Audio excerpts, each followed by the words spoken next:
জগন্নাথ বিশ্ববিদ্যালয় কেন্দ্রীয় শিক্ষার্থী সংসদ যক্ষ নির্বাচনে ফর্ম দাখিলের শেষ দিন নির্বাচন কমিশনের সামনে সকাল থেকে ভিড় করেন প্রার্থীর সমর্থকরা।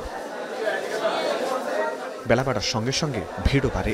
নির্বাচনে ২১ পদের বিপরীতে ২৬৭টি ফর্ম বিক্রি হয়েছে। দুপুরে বিশ্ববিদ্যালয়ের ভাষা শহীদ রফিক ভবনের সামনে সংবাদ সম্মেলন করে প্যানেল ঘোষণা করে ইসলামী ছাত্র শিবির। অদম্য জবিয়ান ঐক্য নামের এই প্যানেলের ভিপি প্রার্থী রিয়াজুল ইসলাম, জিএস প্রার্থী আব্দুল আলিম আরিফ এবং এজিএস প্রার্থী মাসুদ রানা। রয়েছেন ৪ নারী প্রার্থীও। শুধুমাত্র সিটি ব্যাংকে অ্যাকাউন্ট থাকলেই করতে পারবেন গুগল পে। তাই অ্যাকাউন্ট খুলুন আজই।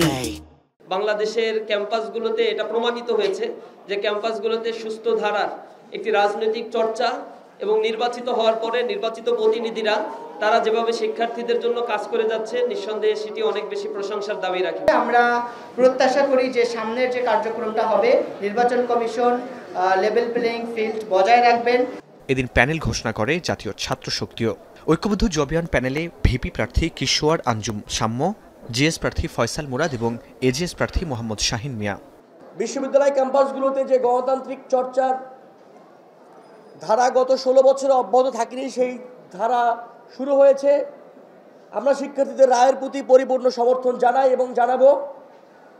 আমরা আশা করব জগন্নাথ বিশ্ববিদ্যালয়ের শিক্ষার্থীরা তারা যেই রায় দিবেন সেটি সবাই মেনে নেবে। তফসিল অনুযায়ী চূড়ান্ত প্রার্থী তালিকা প্রকাশ করা হবে ৯ ডিসেম্বর এবং একই দিন থেকে প্রচারণার সময় শুরু হয়ে চলবে ১৯ ডিসেম্বর পর্যন্ত, আর ভোট গ্রহণ ২২ ডিসেম্বর। ফরহাদ বিন নূর, এখন, ঢাকা।